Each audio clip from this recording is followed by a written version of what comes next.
Dimanapun kami berada, puji-pujian kepadamu tidak akan terbatas oleh dinding Tuhan. Tapi puji-pujian itu kami mau naikkan dari dasar hati kami. Kami mau menyenangkan Engkau, kami mau memuji Engkau. Allah kami yang kami percaya, Tuhan yang tidak pernah gagal. Kami mau percaya sepenuhnya kepadamu Tuhan. Thank you Jesus. Nyatakan dirimu Tuhan, tepat pada waktunya kami mau menikmati hadirat-Mu sore hari ini. Yes Lord Jesus. Ajarku mengerti saat jalanmu tak bisa kulihat, Kau tetap setia.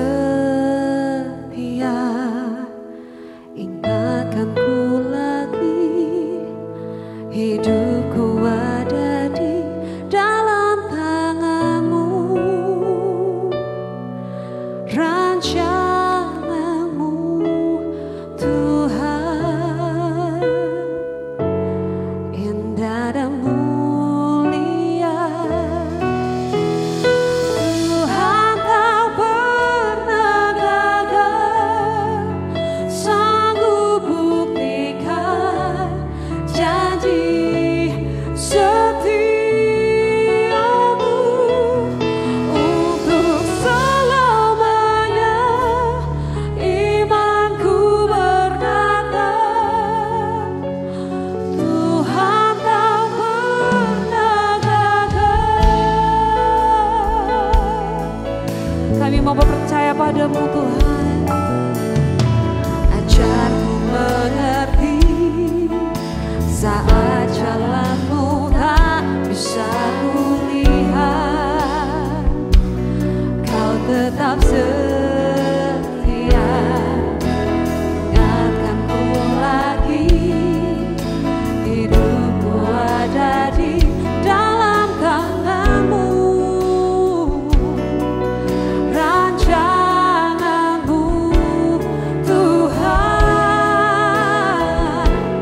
indah dan mulia.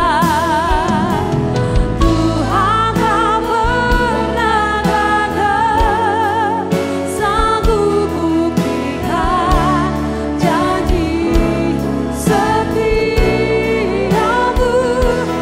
untuk selamanya. Imanku berkata, Tuhan tak pernah gagal. Katakan Tuhan tak pernah gagal. Tuhan tak pernah gagal, sanggup buktikan janji setiamu untuk selamanya. Imanku berkata, Tuhan tak pernah gagal. Tuhan tak pernah gagal, sanggup buktikan janji setiamu untuk selamanya. Imanku berkata, Tuhan tak pernah gagal. Katakan dengan imanmu, Tuhan tak pernah gagal, sanggup buktikan janji setiamu untuk selamanya. Imanku berkata, Tuhan tak pernah gagal.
menebus kami, mengasihi kami tanpa syarat.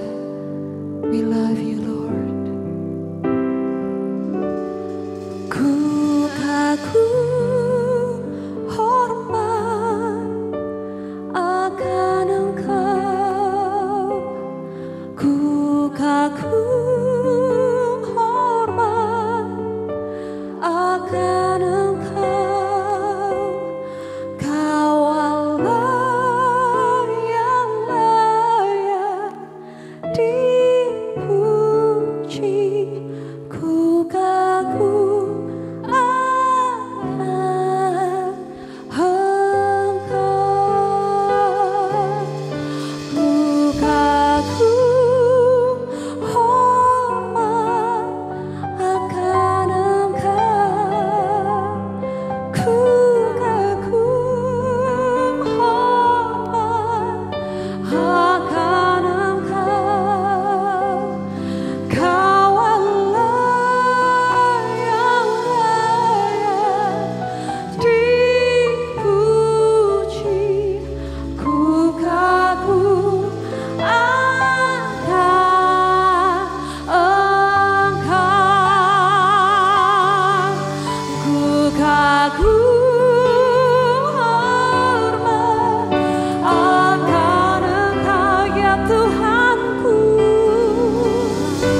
mau menyatakan kasih kami kepadamu Tuhan. Engkau Allah yang layak terima pujian kami. Satu-satunya yang layak. Yes. Sebab Kau layak terima pujian. Sebab Kau layak terima pujian. Sebab Kau layak ku agungkan Yesus Raja di atas segala raja. Sebab Kau layak terima pujian. Sebab Kau layak terima pujian. Sebab Kau layak ku agungkan Yesus Raja di atas segala raja. Sebab Kau layak terima pujian. Sebab Kau layak terima pujian. Sebab Kau layak ku agungkan Yesus jadi atas segala raja. Dengan segenap hati kami memuji Kau. Sebab Kau layak terima pujian.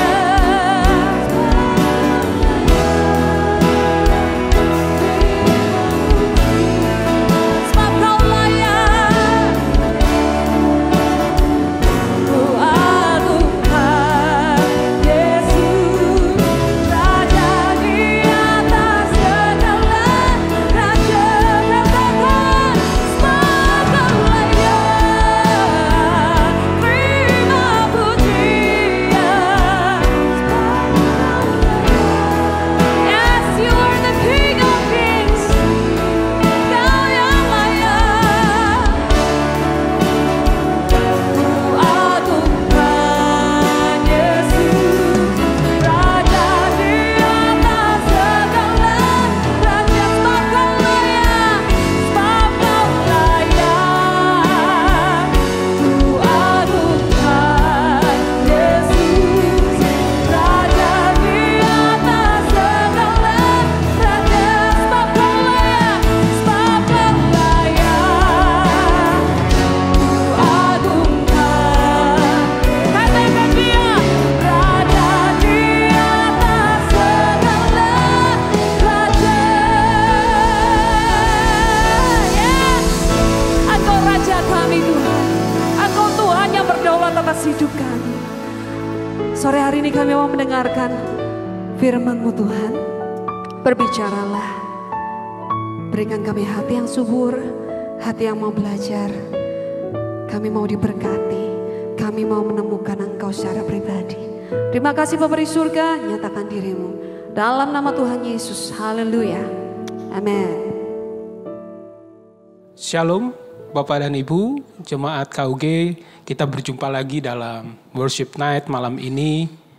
Pada malam ini kita akan belajar suatu hal tentang apa yang menjadi pilihan dalam iman kita. Firman Tuhan terambil dalam Lukas 22 ayat 47 sampai 53. Demikianlah firman Tuhan waktu Yesus masih berbicara, datanglah serombongan orang. Sedang muridnya yang bernama Yudas, seorang dari ke-12 murid itu, berjalan di depan mereka. Yudas mendekati Yesus untuk menciumnya. Maka kata Yesus kepadanya, "Hai Yudas, engkau menyerahkan anak manusia dengan ciuman?" Ketika mereka yang bersama-sama dengan Yesus melihat apa yang akan terjadi, berkatalah mereka, "Tuhan, mestikah kami menyerang mereka dengan pedang?" Dan seorang dari mereka menyerang hamba imam besar sehingga putus telinga kanannya. Tetapi Yesus berkata, "Sudahlah itu." Lalu ia menjamah telinga orang itu dan menyembuhkannya. Maka Yesus berkata kepada imam-imam kepala dan kepala-kepala pengawal bait Allah, serta tua-tua yang datang untuk menangkap dia, katanya, "Sangkamu aku ini penyamun? Maka kamu datang lengkap dengan pedang dan pentung? Padahal tiap-tiap hari aku ada di tengah-tengah kamu di dalam bait Allah, dan kamu tidak menangkap aku. Tetapi inilah saat kamu, dan inilah kuasa kegelapan itu." Bapak dan Ibu, saudara terkasih, malam hari ini firman Tuhan mengambil tujuan mengajak umat untuk meneladani sikap kasih Tuhan dengan menjadi pelaku kasih-Nya di tengah pergumulan kehidupan kita. Sungguh menarik dalam pembacaan firman malam ini, Bapak dan Ibu. Kita melihat ada 3 tokoh di dalam pasal ini dalam pembacaan firman hari ini. Tokoh pertama kita sudah tahu jelas, seorang yang menjadi panutan kita, teladan kita, Tuhan Yesus. Lalu juga ada yang bernama murid Tuhan, bernama Yudas, dan seorang lagi murid Tuhan yang bernama Petrus. 3 pribadi yang kita baca dan kita renungkan dalam pembacaan firman Tuhan malam ini mewakili tentang gambaran pilihan iman kita. Pentingnya memilih untuk menjadi atau memiliki iman yang benar di hadapan Tuhan. Kelak akan membawa kita masuk dalam suatu sikap kesuksesan dalam iman. Tetapi sebaliknya, ketika kita tidak meneladani sikap Tuhan, maka yang terjadi adalah kegagalan iman. Nah, konteks bacaan dan renungan firman Tuhan di malam hari ini, kita akan belajar bersama Bapak dan Ibu. Jelas dalam firman Tuhan, kesuksesan iman diwakili oleh sikap daripada Tuhan Yesus Kristus. Sikap yang seperti apa, Bapak dan Ibu? Di tengah persoalan, di tengah masalah, bahkan merupakan ancaman bagi nyawanya, Tuhan tetap memiliki sikap kasih. Tuhan tetap memiliki hati yang tenang. Tuhan tidak melibatkan atau memakai kekerasan ketika diperhadapkan pada pergumulan kehidupannya. Sehingga sikap Tuhan ini dapat menjadi contoh dan tuntunan kita sebagai umatnya di tengah pergumulan yang kita jalani sehari-hari. Namun menariknya dalam pasal ini, dalam pembacaan firman ini, kita juga melihat ada 2 pribadi yang mengalami kegagalan iman dalam situasi yang sama. Pertama, jelas kita melihat sikap Yudas. Sikap Yudas yang mengkhianati Tuhan Yesus, menukar imannya dengan hanya 30 keping perak. Dan pribadi kedua jelas adalah Petrus. Seorang yang begitu berapi-api dekat dengan Tuhan. Tapi dalam kisah yang kita baca dan kita renungkan malam ini, ada kegagalan dalam mengendalikan hawa nafsu kedagingan dan emosi. Dan itu dipertontonkan oleh Petrus dengan memotong kuping imam besar. Dalam Yohanes pasal 18 ayat 10, tokoh imam besar itu bernama Malkus, Bapak dan Ibu. Yohanes 18 ayat 10 berbunyi, lalu Simon Petrus yang membawa pedang, menghunus pedang itu, menetakkannya kepada hamba imam besar, dan memutuskan telinga kanannya. Nama hamba itu adalah Malkus. Bapak dan Ibu, melalui renungan ini kita kembali diingatkan oleh Tuhan sekali lagi, untuk kita tidak pernah kehilangan komitmen memiliki karakter Allah. Karena situasi dunia, kedagingan yang kita miliki, kita bisa terjebak dan salah dalam mengambil keputusan di tengah kehidupan kita. Sehingga pada akhirnya, apa yang menjadi pilihan dalam hidup kita sebagai orang percaya? Apakah kita memiliki sikap atau memilih sikap kedagingan, kemunafikan, hidup rohani kita? Yang hidup sama seperti Yudas, dekat dengan Tuhan, tetapi pada akhirnya menjual dan mengecewakan Tuhan. Atau kita juga memiliki sikap sama seperti Petrus, Bapak dan Ibu. Memiliki hati dan sikap hidup yang keras. Membalas perlakuan dunia dengan cara dunia. Memperlakukan atau menunjukkan sikap kekerasan, kekejaman. Tidak memakai cara Allah. Kita tahu Allah memiliki sikap yang kasih, diam dan tenang, bahkan menghasilkan perbuatan yang baik. Firman Tuhan pada malam ini mengajak kita umatnya untuk mengambil keputusan sekali lagi untuk mengikuti teladan Tuhan. Jangan memakai cara dunia. Jangan memakai atau menuruti kedagingan kita dalam hidup keimanan kita. Saya mengajak Bapak dan Ibu malam ini tetap memilih setia dalam nilai ajaran Allah. Lalu apa yang perlu kita lakukan? Apa yang perlu kita kerjakan Bapak dan Ibu? Nomor 1 melalui sikap Tuhan Yesus Bapak dan Ibu. Kedekatan dengan Allah. Kita ingat pada waktu Tuhan Yesus sebelum masuk dalam masa-masa terakhir kehidupannya. Tuhan Yesus ada di Taman Getsemani. Dia tahu dia harus mengalami satu pergumulan hidup yang berat. Hanya kedekatan dengan Allah yang dapat membuat Tuhan tetap memiliki komitmen melakukan kehendak Bapa. Bukan lagi kehendaknya. Bahkan dia harus rela meminum cawan penderitaan yang akan dijalani. Tujuannya cuma satu. Agar rancangan besar Allah menyelamatkan dunia, umat manusia tetap dapat berjalan. Sekalipun dia harus mengorbankan dirinya.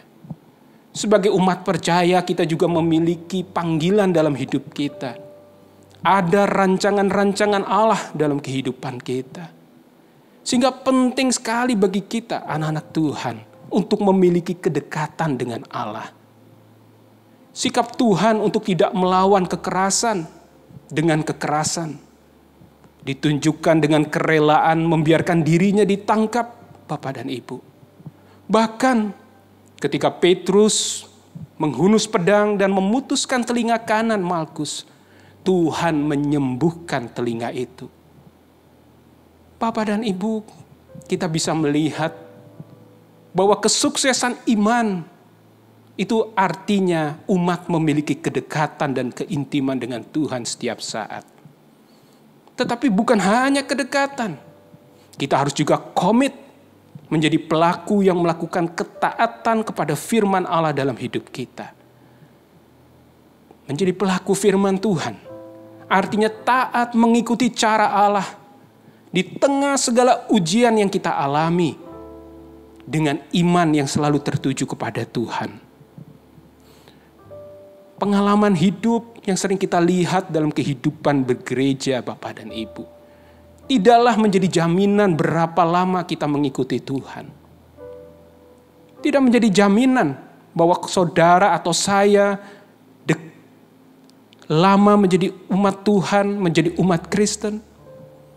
Tidak menjadi jaminan bahwa memiliki keputusan-keputusan hidup atau karakter Kristus ada dalam kehidupan kita. Sehingga kunci terpenting sebagai murid Tuhan, kita harus wajib, bahkan saya katakan harus memiliki ketaatan, dekat dengan Tuhan, dan melakukan nilai ajaran kasih Tuhan. Tuhan menginginkan kita sebagai umatnya memiliki dasar iman yang kuat. Dan terlebih lagi bagi Tuhan menerapkannya dengan setia di tengah kehidupan kita menjadi pelaku firman Tuhan. Bapak dan Ibu, kita juga belajar dari sikap ketamakan Yudas. Ketamakan akan harta dunia.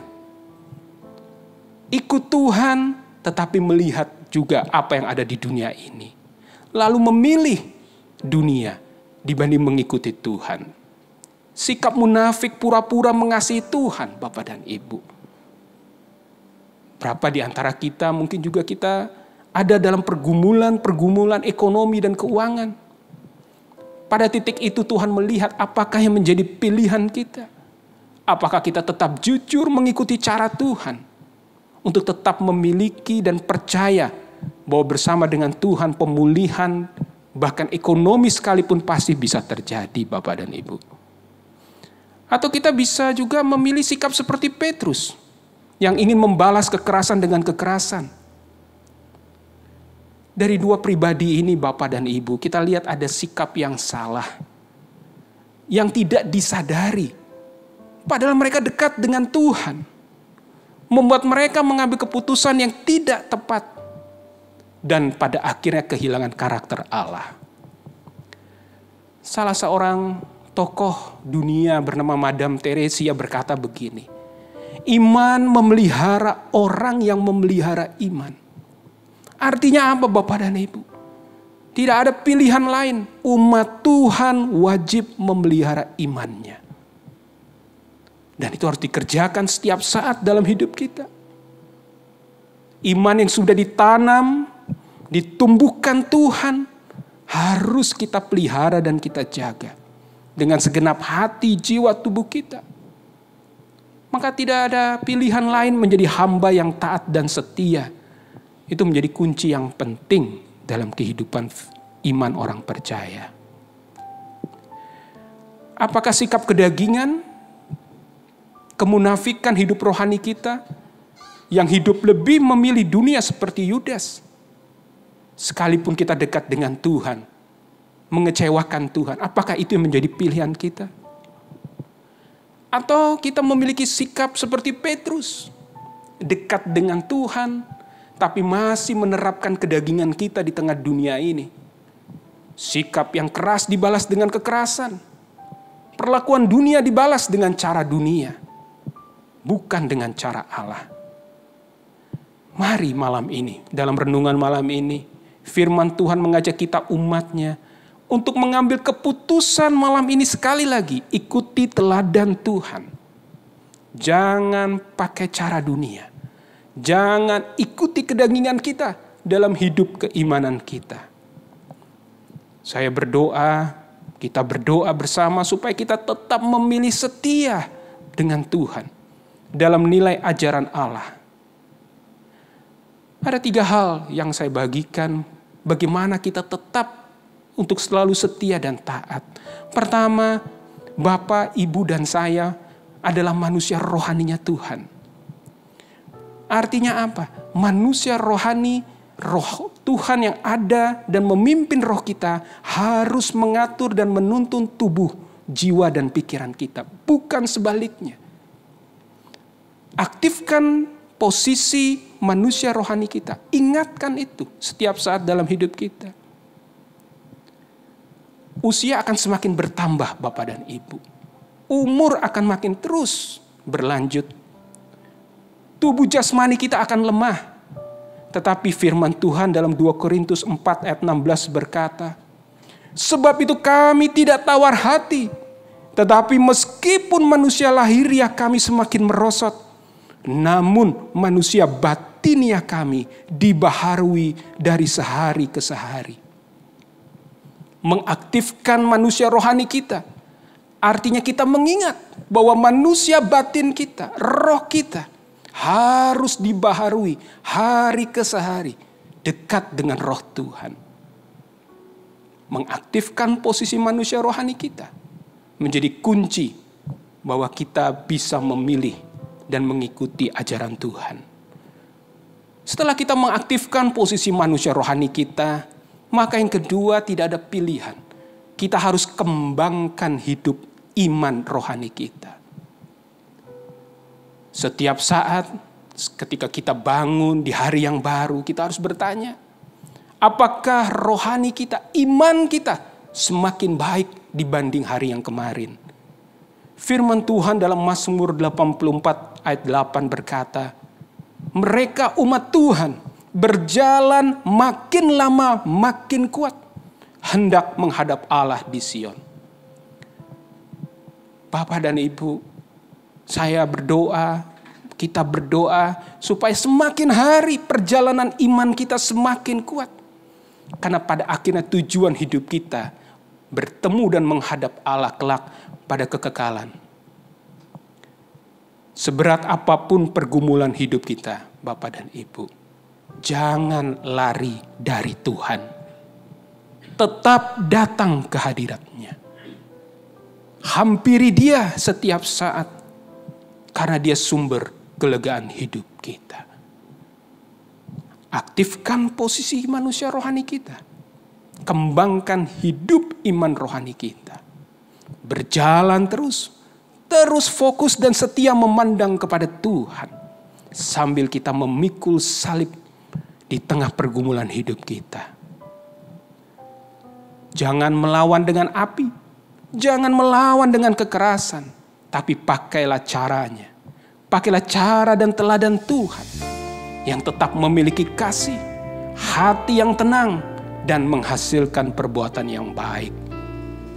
Tetap percaya dan tinggal diam dalam hadirat-Nya. Tuhan memberkati. Amin. Kau Bapa yang setia, tak pernah sedetik Kau tinggalkan diriku. Hatiku teguh di dalam janji-Mu sampai ku melihat kuasa-Mu. Karya-Mu sempurna, ajaib dan mulia. Penyertaan-Mu buktikan kasih-Mu kepadaku. Ku agungkan Engkau, Yesus termulia. Kasih-Mu terindah selamanya.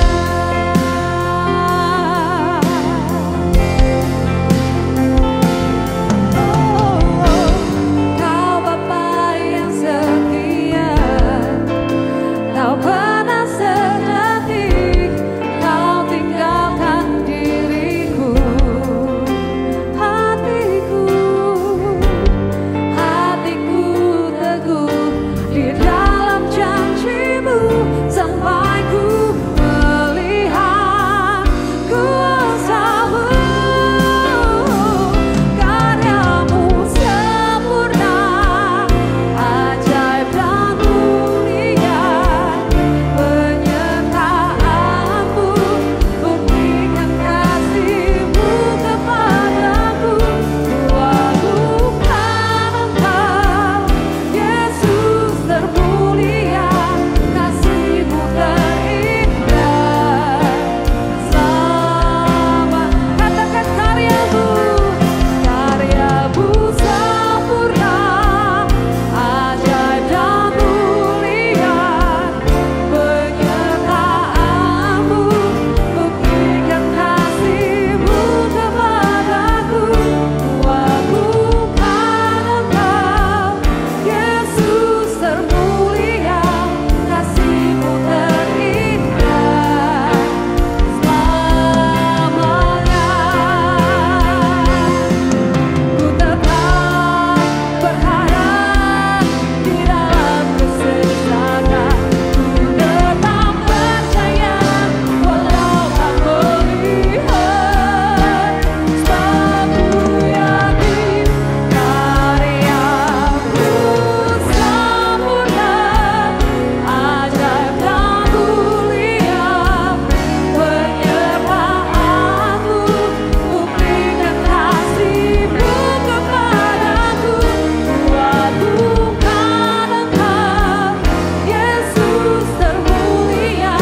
Kasih-Mu terindah, kasih-Mu terindah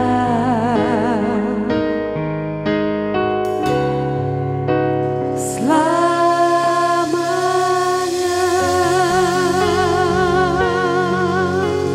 Mari kita berdoa. Bapa dan di surga, Tuhan Yesus Kristus Allah Roh Kudus. Kami bersyukur untuk firman yang sudah kami renungkan malam ini. Bapa, kami berdoa supaya kami di hari-hari ini di tengah situasi dunia, kami tetap melakukan dan memilih cara hidup yang berkenan sesuai kehendak Tuhan. Kami tahu itu tidaklah mudah.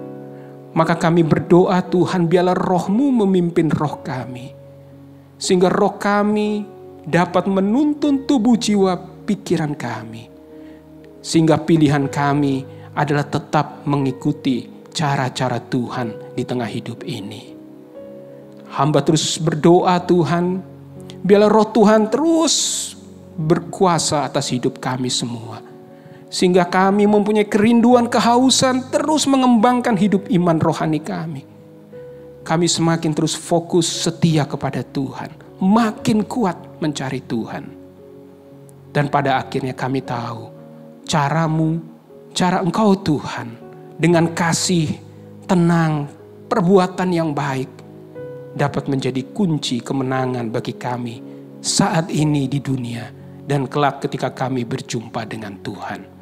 Terima kasih untuk kesempatan melayani Tuhan. Di dalam nama Tuhan Yesus kami telah berdoa. Haleluya. Amin.